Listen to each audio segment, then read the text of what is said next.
Olá, sejam todos bem-vindos. Vai ser um prazer escutar um pouquinho das soluções inovadoras de cada um de vocês. Vocês terão 8 minutos, podem ficar à vontade, sentados, em pé. Vai ter o passador, tá? Para vocês utilizarem. E para esse primeiro momento, eu gostaria de convidar para abrir o nosso segundo painel a Isadora. Isadora, com você. Tem o microfone do seu lado.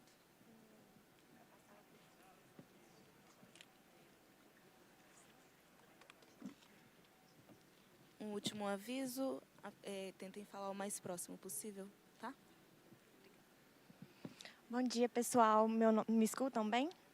Meu nome é Isadora, eu trabalho na rede, sou engenheira química e trabalho na área de mudanças climáticas desde 2020. E hoje vou apresentar um pouco para vocês sobre estratégias de descarbonização na indústria siderúrgica. O escopo 3 da mineração é principalmente constituído por emissões relacionadas ao processamento do minério. A indústria siderúrgica, por exemplo, é bem intensiva em carbono, emitindo aproximadamente 8% das emissões globais de CO2. Atualmente, já temos algumas oportunidades de descarbonização dessa indústria, como melhorias no processo tradicional do alto forno, uso de biocarbono, uso de hidrogênio e novas rotas de processo. Entretanto, para implementar essas rotas, alguns desafios devem ser endereçados.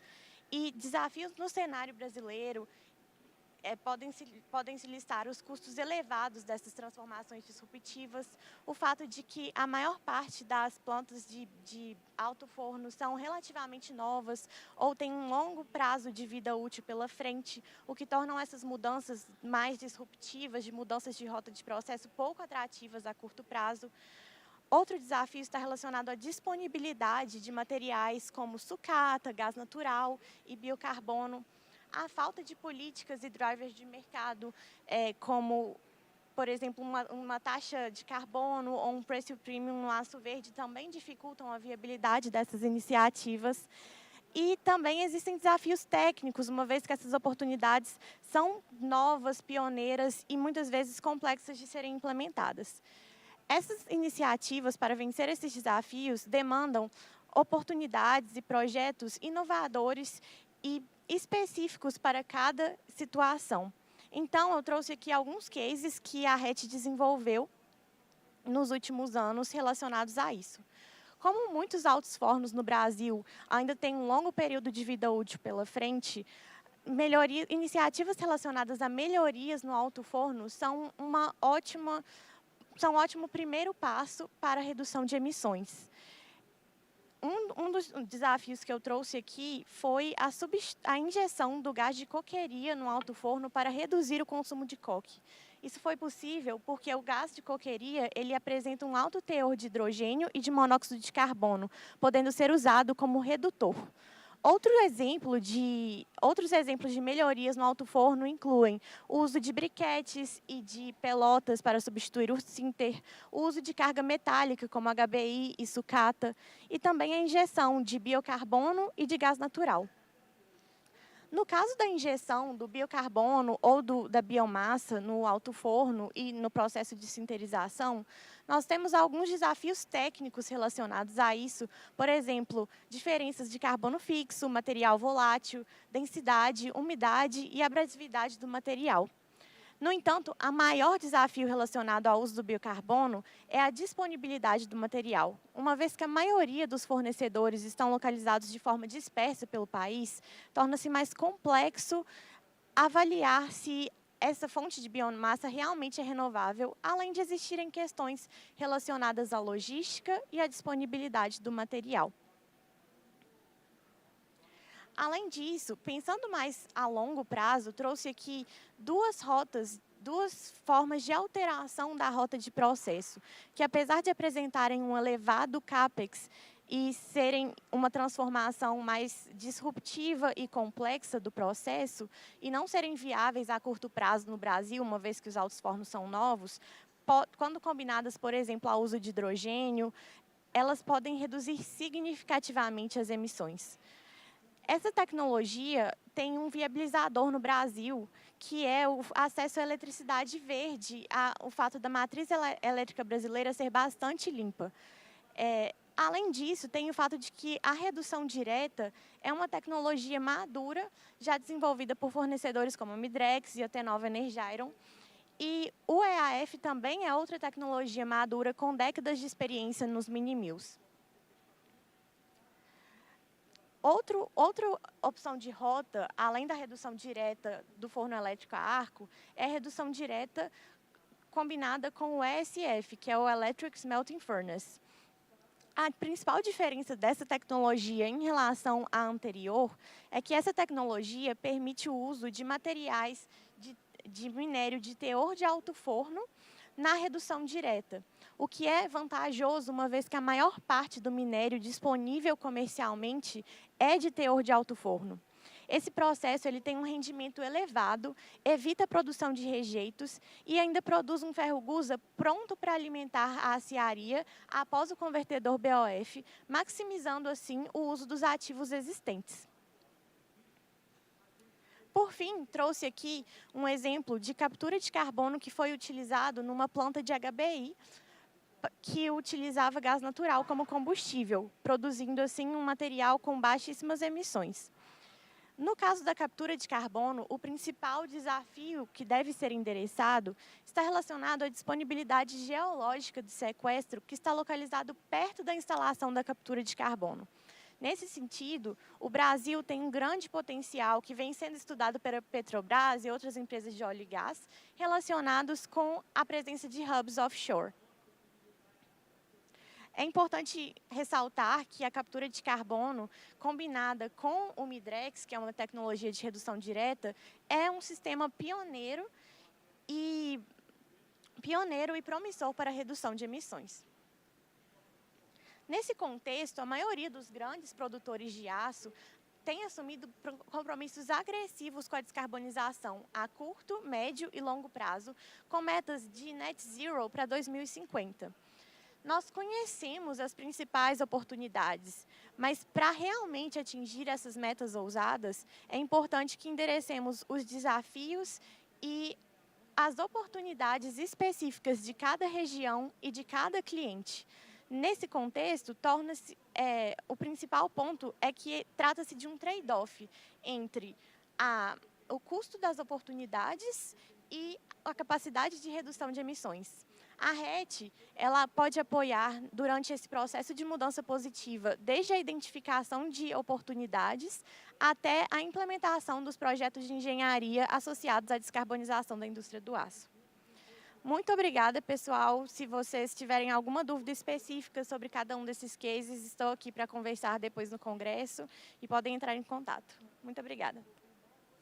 Excelente, Isadora. Obrigada. Agora eu quero convidar o Rafael Junqueira para o seu pitch.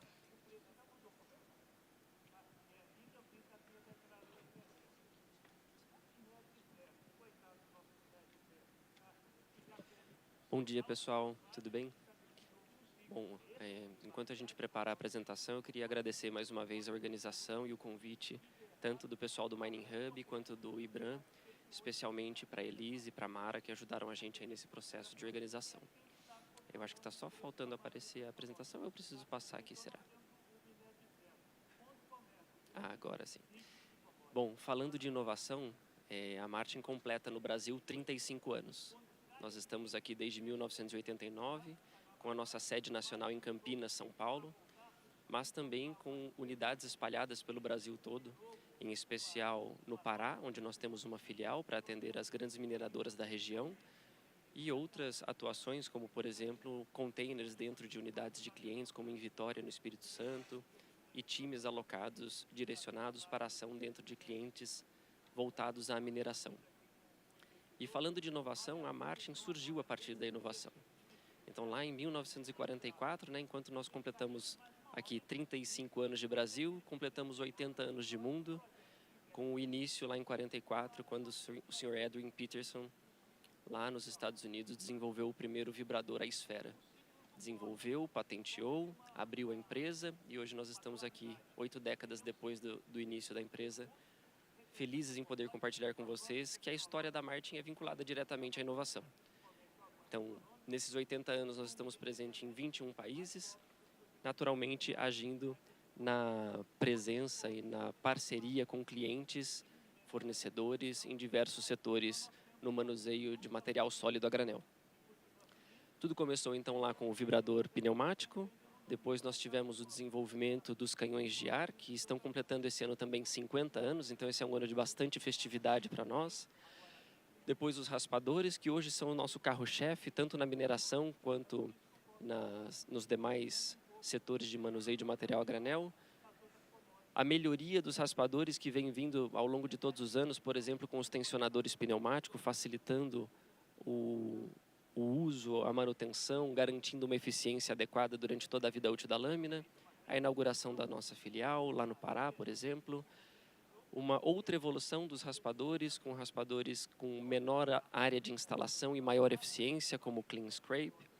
Os raspadores EcoSafes, que são um lançamento mais recente, mas também voltado à preocupação com o meio ambiente, né? Não só a segurança como um valor principal, mas também em diminuir a pegada de carbono, diminuir o impacto ambiental que nós temos, e nós vamos falar dele um pouquinho mais em detalhes adiante.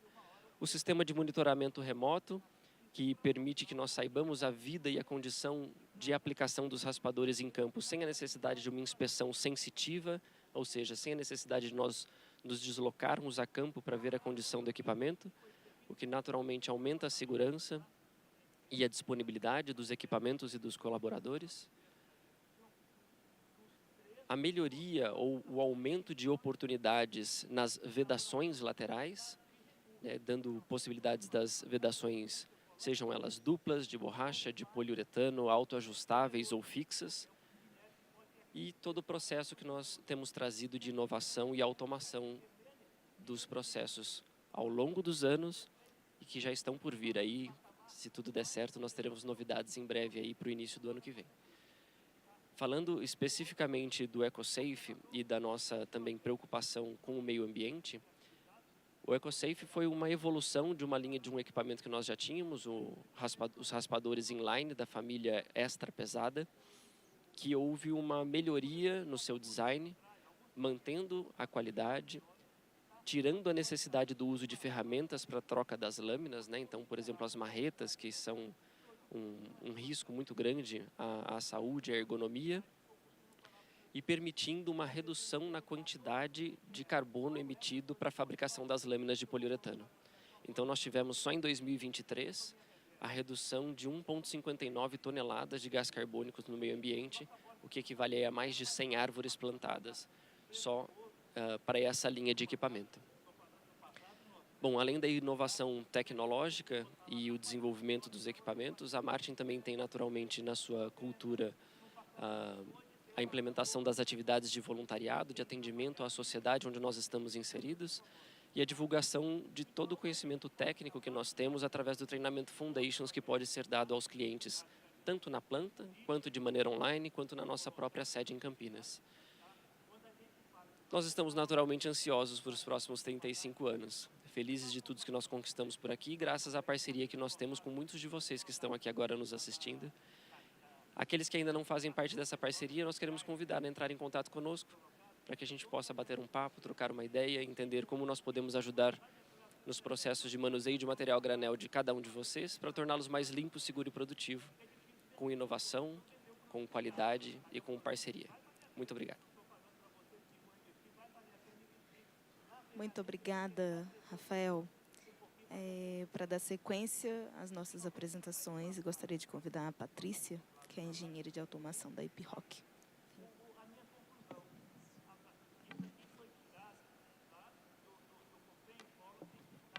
Eu peço ao pessoal da organização que isso. Obrigada. Bom dia, me escutam? Tá, ok. Bom, para começar, eu sou Patrícia Flores, engenheira de automação aqui na Epiroc Brasil. Acho que vocês já dão para perceber que eu não sou brasileira, eu sou peruana, na verdade. Trabalhei na Epiroc já uns 4 anos atrás, com algumas soluções de automação, mas hoje estou trazendo, vamos a falar um pouco sobre as soluções agnósticas integradas que hoje a Epiroc fornece globalmente e aqui especificamente no Brasil. Então, para começar a falar da mineração, da nossa jornada digital, temos que falar da história da mineração, não? Onde Epiroc estuvo muito presente desde os inícios dela, passando desde a mineração manual, depois com ferramentas e perforatrices pneumáticas, até chegar à etapa de mecanização, não? Com as máquinas hidráulicas, onde Epiroc já tem uma longa história presente na área global, tanto como no Brasil. Porém, hoje estamos enfrentando uma nova etapa de mudanças radicais nesse processo até automação e digitalização. Anteriormente, em automação, nós falávamos de equipamentos ou soluções propriamente para equipamentos Epiroc. Porém, hoje, na área de digitalização, estamos mudando de conceito. Estamos falando agora de operações integradas. ¿Qué quiere decir eso?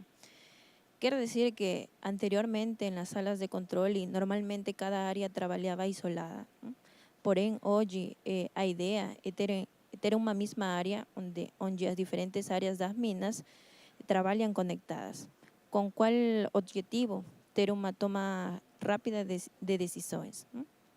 Então, hoje Epiroc fornece tanto equipamentos para mineração subterrânea como superfície, como também apresenta soluções de automação e soluções de digitalização, propriamente para equipamentos Epiroc como para equipamentos de qualquer marca e modelo. Epiroc segmenta as soluções agnósticas já adquiridas em 6 principais áreas-chaves e vamos a começar. A primeira área tem o nome de Connect. Aqui, nesta área, nós vamos a fornecer o que são soluções de rede e conectividade diagnóstica. Hoje, Epiroc pode fornecer projetos completos de infraestrutura de rede, desde a planificação até instalação e suporte em campo. Na área de Protec, aqui vamos a ter as soluções de segurança e localização de pessoas. Em quanto a segurança, nós apresentamos as soluções de anticolisão, en los 3 níveis que ela tem, nível 7 e 8, que são soluções de conscientização e de alerta ao operador, e em nível 9, que dá controle de intervenção específica. En cuanto a localização de pessoas, nós apresentamos o que são mapeamento de pessoas, sistemas de rastreamento de pessoas que podem ser fornecidas tanto em mapas de 2D, a través de nosso produto, nosso cliente adquirido, en este caso es Mining Tech, até proporcionar, en este caso, sistemas de rastreamiento de pessoas en mapas 3D. Aquí no Brasil temos el sistema de People Tracking en Angola, Ashanti, Cuiabá, muy perto aquí de Cuiabá. ¿Tá?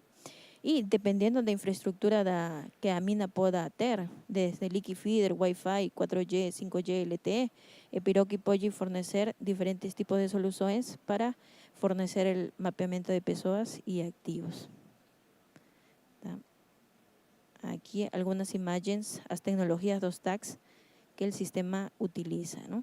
E pouco da visualização digital da mina, ¿no? Tanto a mina superfície como a mina subterrânea.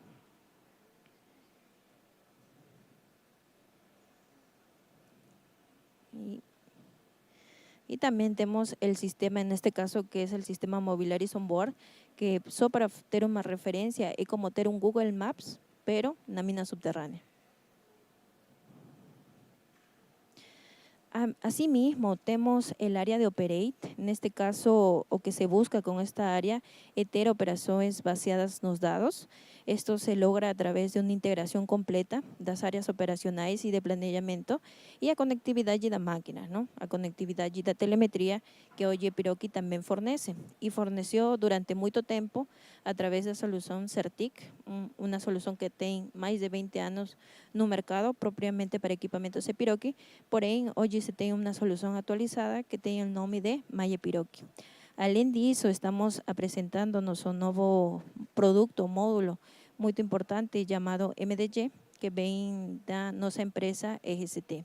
Neste caso, este módulo permite colectar e integrar os dados de diferentes máquinas, independente da marca e modelo, fornecendo hoje em dia diferentes valores de sensores que anteriormente era muito difícil de ter, não? E o melhor é que pode fornecer estes dados em tempos reais.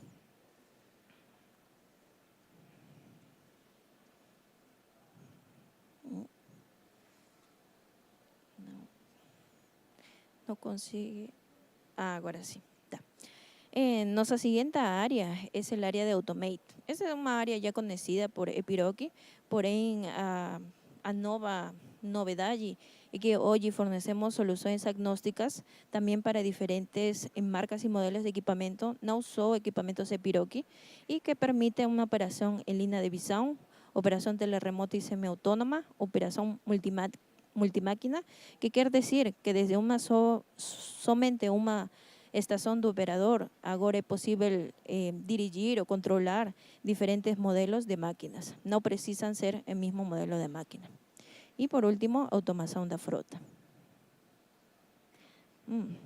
Em quanto a plan, aqui, Epiroc hoje também fornece soluções de planejamento, não? O que buscamos com estas soluções é transformar sua operação em um organismo vivo, totalmente conectado, que se retroalimenta e se ajusta de forma rápida e eficiente, obtendo os maiores ganhos possíveis com os mínimos riscos operacionais, o que chamamos de uma mina conectada. E, bom, nossa solução, neste caso, que é o produto MineRP, permite esta interoperabilidade e colaboração desde o plano de longo prazo até o turno. E como último passo, temos nossa área de sustain, não? Que permite transformar sua operação em uma operação sustentável, com a implementação de equipamentos a bateria. Hoje, Epiroc tem o prazer de apresentar a primeira cargadora a bateria aqui no Brasil, que está trabalhando em Angligola Ashanti. E que conseguimos? Que ganhos conseguimos com esse equipamento? Reduzir emissões, reduzir ruídos, reduzir aquecimentos e melhorar esse tipo de vida ou melhorar as condições que os operadores podem ter tanto nas minas subterrâneas como minas de superfície. Com nosso último objetivo final, que é ter uma mineração sustentável. Finalmente, só apresentar a vocês meu equipo de trabalho, neste caso aqui no Brasil. E qualquer dúvida, por favor, entre em contato conosco depois do congresso e agradeço muito que puderam haver escutado. Obrigada. Excelente, Patrícia. Obrigada pela apresentação. E para a gente fechar esse segundo bloco, eu convido o Pedro Damasceno, gestor de inovação da Metal Cider.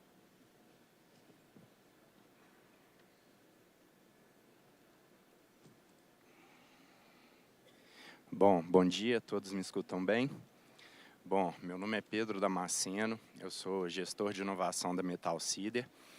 E a ideia aqui hoje é mostrar um pouquinho da empresa e 2 processos de inovação que a gente vem trabalhando lá dentro, né? E eu vou começar apresentando um pouquinho, um vídeo simples da empresa. Essa planta ela fica localizada em Betim, onde existe a siderúrgica, né? A fundição e a termoelétrica, né? Então, é uma planta dentro da cidade. Existem outras plantas que trabalham com usinagem, que fica localizado em Guarulhos, São Paulo e Vespasiano. Então, a planta aqui em Betim, ela tem uma capacidade de produção que eu vou passar um pouquinho à frente, né? E um cuidado muito grande por a gente estar localizado dentro de uma cidade, né? Então, uma preocupação muito grande com a comunidade. Essas são imagens da fundição, né? Como a gente não tem um áudio, eu vou tentar fazer uma legenda para vocês, né? Então, dentro da planta de Betim, a gente tem a produção do Gusa e também já tem a fundição, ou seja, então a gente consegue ser bem eficiente aí na produção de algumas peças para a indústria automotiva e também com a produção de energia, né? E a parte de carvão está localizada em Curvelo e Três Marias. Então, uma ideia de verticalização aí de um negócio, e eu vou estar passando para vocês, mas só acabar aí essa apresentação, um controle rigoroso, né, de peças automotivas, uma indústria que demanda muita qualidade, muita atenção, né? Então esses laboratórios eles ficam dentro da fundição, né, que é localizado em Betim também. Então deixa só acabar, pronto. Então é uma empresa que ela foi criada em 1984, né? Então 40 anos aí pelo Dr. Bruno Lima. E hoje existe uma produção voltada para o mercado interno e externo também, para mais de 3 continentes, né? Então, indústrias de autopeças, fundições e aciarias. Então, hoje são quase 274 mil toneladas por ano de gusa, quase 2.200 colaboradores nas 3 unidades, Betim, Vespasiano e Guarulhos. É uma produção de 58.294 megawatts aí de energia, e 154 toneladas de carvão vegetal, que praticamente toda essa produção é consumida pela siderúrgica. Então, os detalhes aí da fundição são 26 mil toneladas de peças, né? Então, variedade de peças como cabeçotes, carcaças, esses são os principais clientes hoje. E a Metal Cider também possui uma marca própria que chama Torque by Green, que é vendida aí no mercado brasileiro também, de peças. E, como eu disse, é uma verticalização de quase a cadeia completa de produção, né, desde a civicultura do carvão vegetal, passando pela produção do ferro gusa, a usina produzindo a energia, a fundição, e hoje a gente também tem uma produção, a usinagem, né, que é a entrega da peça pronta para as montadoras, que adquiriu 2 empresas agora para fazer esse processo. Então, uma visão aí inovadora, Dr. Bruno, vendo a necessidade de não só ficar preso no ferro gusa e buscando aí uma verticalização completa da produção. Quando a gente fala em inovação dentro da Metal Cider, a gente está com 2 processos lá dentro, junto com uma startup, né, aqui de Belo Horizonte, a Ginatec. Então, a gente tem um problema que incomoda muito por ser a emissão de particulados pelas chaminés, né? Então, o primeiro passo foi o trabalho na correção disso, né? Ou seja, quando existe alguma anomalia no alto-forno, existe uma emissão de particulados. Então, através da visão computacional, a gente enxerga essa coloração da fumaça e a gente ativa um aspersor para que essa água, né, ou uma nuvem de água, ela possa atuar nesse controle da emissão. Então, aqui é um pouquinho da ideia, porque a visão computacional ela trabalha com o movimento, né? Então, a gente define uma roda de atuação, isola algumas questões de movimento. E aí, esse é um exemplo de quando acontece uma emissão e a gente ativa, né, esse controle da emissão de particulados para que esses particulados eles não subam tanto na atmosfera. Então, esse é um primeiro passo, ou seja, a gente está corrigindo um problema e a gente já está trabalhando na predição, ou seja, analisando dados, a gente vai entender quando acontece um problema no alto-forno para que essa emissão ela diminua a cada dia. O outro projeto que a gente tem é dentro do lingotamento do gusa. Existe ali, eu não sei se vocês conseguem ver no canto, um processo de deslingotamento que é manual, feito por um operador. Então, o primeiro passo é a gente entender, através também da visão computacional, o comportamento completo dessa roda, para que a gente possa atuar na automação desse processo. Então, sabendo cada área, cada espaço desse lingotamento, a gente já está trabalhando numa automação, ou seja, a gente vai tirar esse operador de lá e a visão computacional vai dar para a gente informações para que a automação ela seja totalmente efetiva e a gente consiga melhorar a segurança, entender todo o comportamento, porque em todos os alto-fornos, são 7 hoje dentro da planta, existe uma roda de lingotamento. Então, a gente começa com MVP inicial, ou seja, um projeto dentro da UTG, que é uma área da empresa que tem uma possibilidade maior de se trabalhar inovação, e a partir do momento que essa funcionalidade dá certo, a gente consegue escalar, né? E esse, para mim, é o slide mais importante, né? Quando eu coloco inovação, é igual a criatividade mais execução, porque no meu entendimento a tecnologia ela é um meio, né? A gente vê muitas empresas focadas em tecnologia, mas é muito importante que o gestor ele esteja dentro da planta, ele acompanhe junto com os colaboradores, né, e que eles se sintam parte, né, desse processo.